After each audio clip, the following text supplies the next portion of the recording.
नमस्कार, जोहार झारखंड देख रहे हैं आप। आपके साथ मैं हूं शिप्रा झा। रांची के सदर अस्पताल में फर्जी जन्म प्रमाण पत्र के तार के विदेशी कनेक्शन को लेकर पुलिस अब अलर्ट हो गई है। रांची पुलिस की ओर से उत्तर प्रदेश से एक आरोपी की गिरफ्तारी के बाद पुलिस को ये इनपुट मिले हैं। फर्जी सर्टिफिकेट मामले की गंभीरता को देखते हुए पुलिस ने अपनी जांच तेज कर दी है। मिल रही जानकारी के मुताबिक जिन लोगों का सर्टिफिकेट बनाया गया है उनमें बांग्लादेश, भूटान, नेपाल सहित कई देश के लोग शामिल हैं। हर एक पहलू पर पुलिस की जांच जारी है। 2021 के सितंबर महीने में राजधानी रांची के लोअर बाजार थाने में एक प्राथमिकी दर्ज की गई थी, जिसमें सदर अस्पताल के आईडी को हैक कर फर्जी सर्टिफिकेट निकालने का मामला सामने आया था। मामला दर्ज हुए तकरीबन 3 महीने बाद अचानक पुलिस को तफ्तीश के दौरान एक आरोपी की सूचना मिली। लोअर बाजार थाना प्रभारी संजय कुमार के नेतृत्व में एक टीम को गठित किया गया और अपने टेक्निकल टीम की मदद से उस आरोपी को उत्तर प्रदेश से गिरफ्तार किया गया है।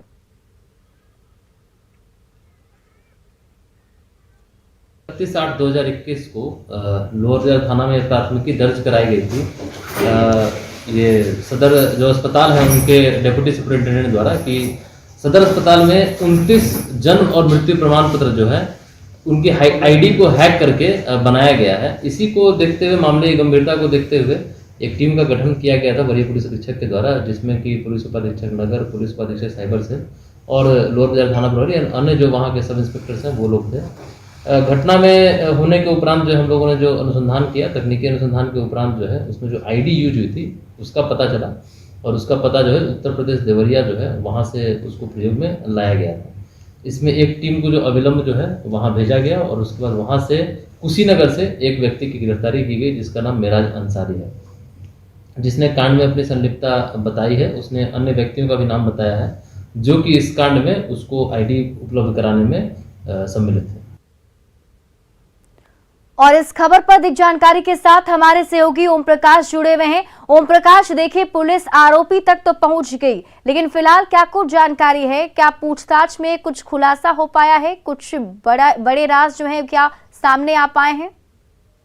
जी, बता दें शिप्रा कि जिस तरह से ये पूरा मामला सामने आया था उस दिन से ही कहीं ना कहीं ये कयास लगाए जा रहे थे कि इस मामले के पीछे कोई बड़ी साजिश हो सकती है। देश की नागरिकता हासिल करने के लिए कई लोग जो बांग्लादेशी हो सकते हैं वो इसका सहारा ले सकते हैं और इस सर्टिफिकेट से कहीं ना कहीं उनका भी सर्टिफिकेट तैयार हुआ, ऐसी बातें सामने आई थी। लेकिन इस पर मुहर उस वक्त लग गई है जब करीब 4 महीनों के बाद पुलिस को एक सफलता हाथ लगी और मामले में यूपी से मेराज अंसारी नामक एक युवक को गिरफ्तार किया गया है। युवक के द्वारा काफी कुछ इंफॉर्मेशन जो है वो पुलिस को दी गई है, जिसके तार जो है वो बांग्लादेश और नेपाल से जुड़ते हुए नजर आ रहे हैं। जाहिर तौर पर इसमें पुलिस को आशंका है कि जिन 35 लोगों का जो फर्जी सर्टिफिकेट 2 दिन में ही तैयार कर दिया गया था उसमें से कई बांग्लादेशी भी हो सकते हैं और कुछ नेपाल के भी तार इसमें जुड़ते हुए नजर आ रहे हैं। हालांकि पुलिस के द्वारा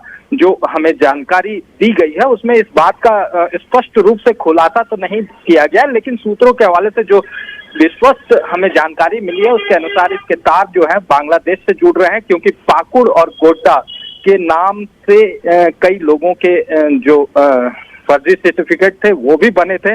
वहीं पर कई जो एड्रेस पाए गए थे वो भी जाली मिले हैं। तो कहीं ना कहीं इसके पीछे बड़े नेक्सस का हाथ है। मामले में जो टीम है, पुलिस की टीम, वो नेपाल तक भी गई है। वहीं बांग्लादेश के जो तराई वाले इलाके हैं उन इलाकों में भी पुलिस फिलहाल तफ्तीश कर रही है। देखना होगा आने वाले दिनों में और भी कई गिरफ्तारियां इस मामले में होती हैं तो क्या कुछ उभर कर सामने हो पाता है। वहीं जिन लोगों का सर्टिफिकेट यहाँ से तैयार किया गया था उन लोगों में से अगर कुछ लोग पुलिस के जानकारी में आते हैं तो हो सकता है कि बड़ा खुलासा इसमें देखने को मिला है। जी शिप्रा, मतलब अभी तक जिन लोगों का सर्टिफिकेट बनाया गया था उसको लेकर क्या पुलिस की तरफ से कार्रवाई की जा रही है? वैसे लोगों को पकड़ने की कोशिश की जा रही है? जी, कई जो एड्रेस जो मिले थे जिनके आधार पर ये पूरा सर्टिफिकेट तैयार किया गया था वो एड्रेस ही फर्जी निकले, जिस वजह से पुलिस अब तक वहां उन लोगों तक नहीं पहुंच पाई है कि जिन लोगों का सर्टिफिकेट तैयार हो चुका है। तो ये एक बड़ा सवाल है कि इसके पीछे किस तरह के लोग शामिल थे, किन लोगों का सर्टिफिकेट बना है, तो ये एक बड़ा सवाल है। और इसी मामले में जब एक जो कन्विक्टेड है जिसके द्वारा ये पूरा सर्टिफिकेट बनाया गया था उसकी गिरफ्तारी की गई है, तो पुलिस को कई अहम सुराग मिले हैं और उसी के आधार पर अन्य आरोपियों की तलाश की जा रही है। और हो सकता है कि आने वाले दिनों में जिन लोगों के सर्टिफिकेट भी मिले थे उन लोगों से भी पूछताछ की जाए, उन लोगों तक पहुंचा जा सके, तब पूरे मामले का खुलासा स्पष्ट रूप से आ पाएगा। बहुत बहुत शुक्रिया तमाम जानकारी के लिए ओम प्रकाश। बोकारो के चास थाना क्षेत्र के चेकपोस्ट सब्जी मार्केट के पास विवाद को लेकर जमकर मारपीट हुई। इसमें एक युवक की 3 से 4 युवकों ने मिलकर जमकर धुनाई कर दी। घटना के बाद उसका वीडियो भी सामने आया है जिसमें एक युवक की दौड़ा कर पिटाई की जा रही है। तस्वीरें आपकी टीवी स्क्रीन पर है जिसमें आप खुद देख सकते हैं। देखिए किस तरीके से पीटा जा रहा है। बताया जा रहा है कि एक युवक बाइक से जा रहा था, इसी दौरान दूसरे बाइक से सटने के विवाद में बकझक शुरू हो गई जिसमें 4 युवकों ने मिलकर उसकी पिटाई कर दी। बीच सड़क पर खुलेआम मारपीट से अफरा तफरी का माहौल बना रहा।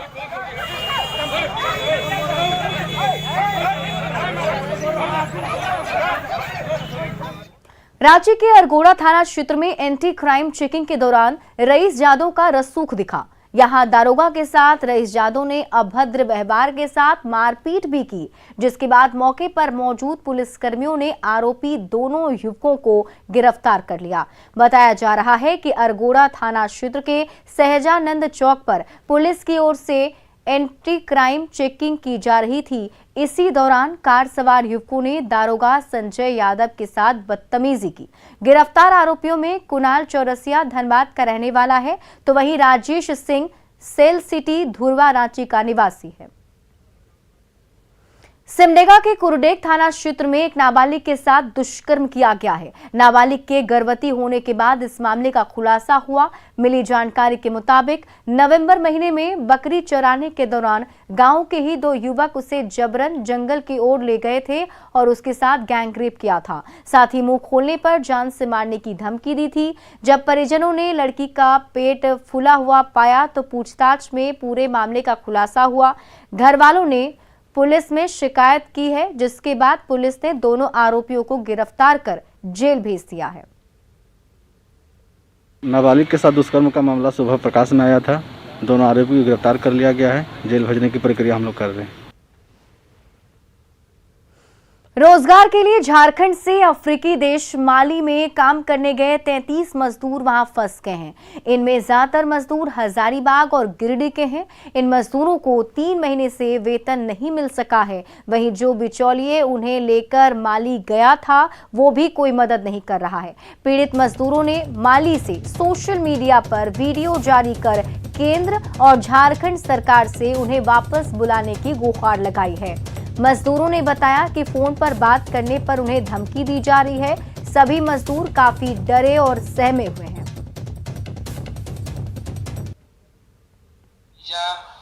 कलपत्रों का दिया गया था, तो आज आप लोगों को क्यों नहीं हेल्प कर रहे हैं? तो इसमें कंपनी वालों ने हम लोग पे कोई बात नहीं कर रहा है। आज हम लोग के पास न खाने का कुछ सामान है और न किसी प्रकार से और किसी चीज का। हम लोग सभी लोग एक रूम में सभी लोग रह रहे हैं किसी तरह और खाना खा रहे हैं, जो कि एक दिन के लिए राशन बचा हुआ है। अतः आप सभी मीडिया प्रभारी एवं भारत सरकार एवं झारखंड सरकार से अपील है कि हम लोगों को वतन वापसी की जाए। और इस मामले में श्रम मंत्री सत्यानंद भोक्ता ने ट्वीट किया है। उन्होंने कहा कि मामले में संज्ञान लेते हुए उचित कार्रवाई का निर्देश राज्य प्रवासी नियंत्रण कक्ष को दिया गया है। उन्होंने कहा कि झारखंड के श्रमिक जहां कहीं भी रहें, उनकी सुरक्षा की जिम्मेदारी राज्य सरकार की है। झारखंड में पिछले 4 दिनों से कोरोना संक्रमित मरीजों की संख्या में कमी आने का सिलसिला जारी है। रविवार को राज्य भर में 2776 नए मरीज मिले। वहीं इससे अधिक 4114 मरीज डिस्चार्ज हो गए। हालांकि 4 संक्रमितों की इलाज के दौरान मौत हो गई। संक्रमितों से अधिक स्वस्थ होने वाले मरीजों की संख्या से एक्टिव मरीजों की संख्या भी लगातार घट रही है और अब ये घटकर 31,747 तक पहुंच गई है। झारखंड में कोरोना का रिकवरी दर बढ़कर 90.88% हो गया है।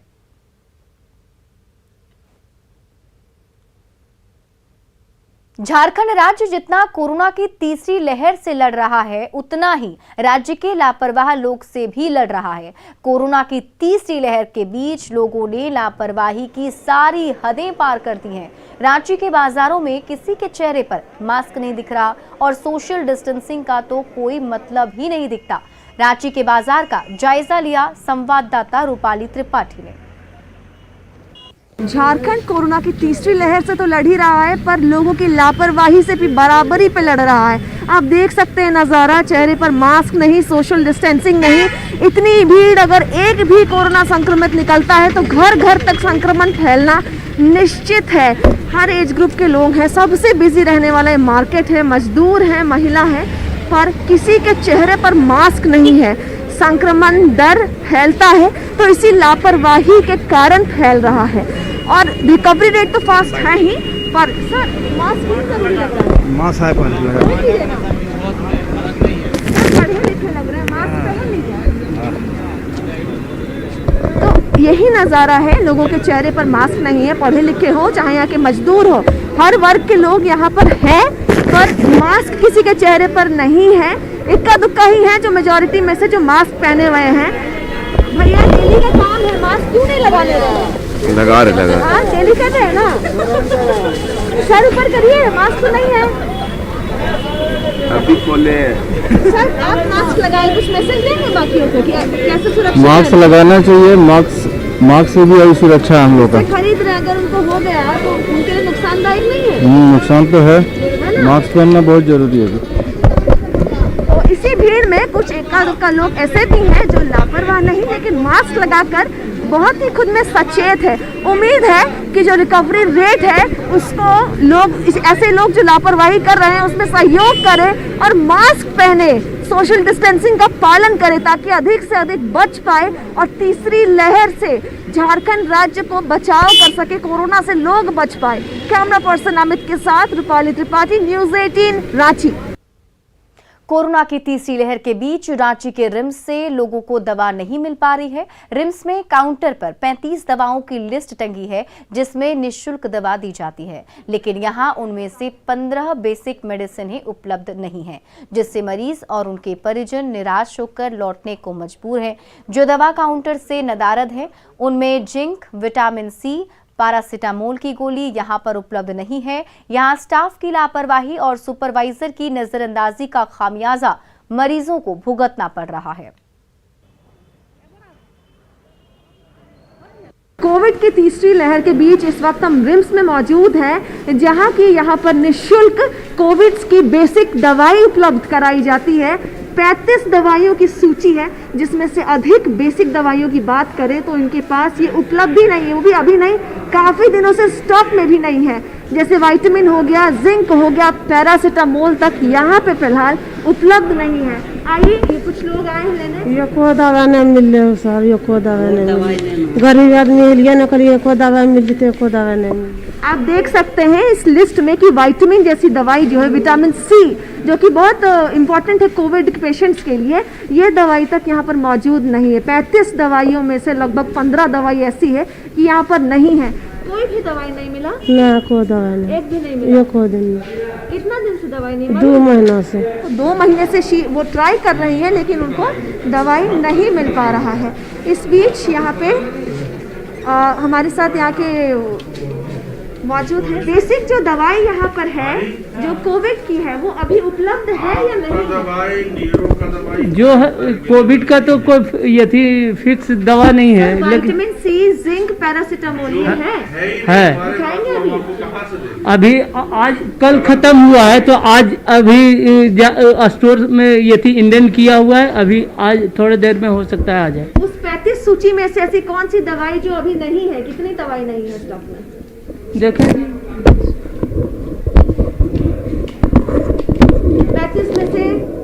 एजिथ्रोमाइसिन है? देखिए एजिथ्रोमाइसिन है, हाँ सिप्रोफ्लोक्सासिलिन है, हाँ। एम्पिसिलिन डॉक्सीसाइड। एजिथ्रो में दिखाएंगे। हाँ एजिथ्रोमाइसिन होगा। पैरासीटामोल है? पैरासीटामोल आएगा भी। सिट्रिजिन है? हाँ है। विटामिन सी है? जिंक? जिंक नहीं है। जिंक नहीं है। यहाँ पर जितनी इम्पोर्टेंट दवाई जैसे जिंक हो गया है, पैरासीटामोल हो गया है, सिट्रिजिन है, ये सारी दवाई सूची में से उपलब्ध नहीं है। उम्मीद है कि रिम्स के जो पेशेंट्स हैं उनको जल्द से जल्द ये मुहैया कराया जाए, क्योंकि रिम्स एक ऐसा अस्पताल है जिसमें सबसे ज़्यादा भीड़ यहीं पर उमड़ती है। खासकर कोविड काल में लोग यहीं पर आते हैं दवाई लेने और अपना इलाज करवाने। सरकार यहाँ पर देखे और जल्द से जल्द लोगों को दवाई मुहैया करवाए। कैमरा पर्सन अमित के साथ रूपाली त्रिपाठी, न्यूज़ 18 रांची। और वही देखिए, जब इस बड़ी लापरवाही पर रिम्स के पीआरओ से बात की गई तो उन्होंने बताया कि स्टॉक में दवाएं मौजूद हैं और कल रविवार की छुट्टी होने की वजह से इसे नहीं लाया गया होगा। उन्होंने मामले की जांच कर लापरवाही पर कार्रवाई का भरोसा दिया है। लौटाना नहीं चाहिए था और लौटना भी उनको नहीं चाहिए था, उनको रुकना चाहिए था। थोड़ा सा इंतजार करने के बाद सप्लाई वाले जो है, जो काउंटर वाले हैं, वो अपना ले आते दवा और उनको दे देते। उनको लौटना नहीं चाहिए, उनको रोकना चाहिए था। अगर काउंटर वाले उनको लौटाए हैं तो ये जांच का विषय है, उनसे बात की जाएगी। रांची के बिरसा मुंडा एयरपोर्ट पर संक्रमण की वजह से उड़ानों की संख्या 50% तक कम कर दी गई है। अब हर दिन रांची एयरपोर्ट से 16 फ्लाइट ही दूसरे महानगरों के लिए उड़ान भर रही है, जबकि सामान्य दिनों में करीब 29 विमान रांची से उड़ान भरते हैं। रांची के बिरसा मुंडा एयरपोर्ट के निदेशक ने बताया कि यात्रियों की संख्या में 40% तक कमी आई, जिसे देखते हुए विमानों की संख्या लगभग आधी कर दी गई है। अभी हर दिन रांची एयरपोर्ट पर महज 1500 यात्री ही दूसरे राज्यों से पहुंच रहे हैं, जिनकी एयरपोर्ट पर सख्ती से जांच की जा रही है। साहिबगंज में प्रशासनिक आदेश को दरकिनार कर बरहड़वा में धूपची मेले का आयोजन किया गया। इस बार फर्क यही है कि मेला परिसर को छोड़कर दूसरी जगह मेला लगाया गया है। मेला आयोजकों ने भीमपाड़ा के मुगलपाड़ा और हरिहरा में मेले का आयोजन किया है, जिसमें दूसरे राज्यों से भी दुकानदार पहुंच रहे हैं। हालांकि लोगों की भीड़ जुटने से यहां कोरोना गाइडलाइन का खुला उल्लंघन भी दिख रहा है। आपको बता दें कि राजमहल एसडीओ के आदेश के बाद बरहड़वा प्रशासन ने आयोजकों को मेला आयोजित करने से मना भी किया था, लेकिन इसके बाद भी मेला आयोजित किया जा रहा है।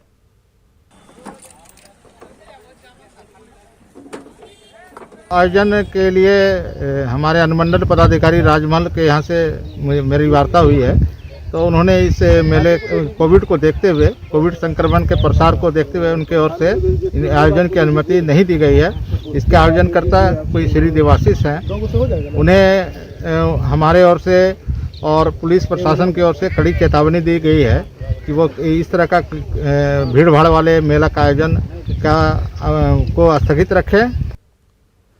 बोकारो में चास नगर निगम की ओर से किए गए दावे की पोल खुलती दिखाई दे रही है। चास नगर निगम के वीर कुंवर सिंह कॉलोनी में लोग नाली के गंदे पानी से होकर गुजरने को मजबूर हैं। लोगों ने अधिकारियों से लेकर जनप्रतिनिधियों तक गुहार लगाई, लेकिन ना तो आज तक नाली बनी और ना ही सड़क। वहीं पास ही में हनुमान मंदिर भी है, जहां तक भी गंदा पानी पहुंच जाता है। लोगों ने नगर निगम और अधिकारियों से जल्द ही नाली और सड़क की समस्या दूर करने की मांग की है। मामला तो यही आप लोग भी देखिए रहे सामने आके, जो नाली के पानी रोड पर जा रहा है, जिस पर बगल में मंदिर भी है बजरंगबली का। कोई साफ सफाई का सुविधा यहाँ नगर निगम आयुक्त से कोई से नहीं है। वार्ड पार्षद भी यहाँ ध्यान नहीं देते हैं। इसको लेकर हम लोग एथी हो गए, एकदम त्राहीमान हो गए। कहा जाए तो हम लोग नर्क में चल रहे हैं। अभी तक नगर निगम बना हुआ को लगता है 10 साल हो गया, लेकिन 10 साल में एक भी विकास का काम कुंवर सिंह कॉलोनी बाबा चौक से अछूता है। नगर निगम के तहत ward number 22 Kunwar Singh colony बाबा चौक का इलाका है।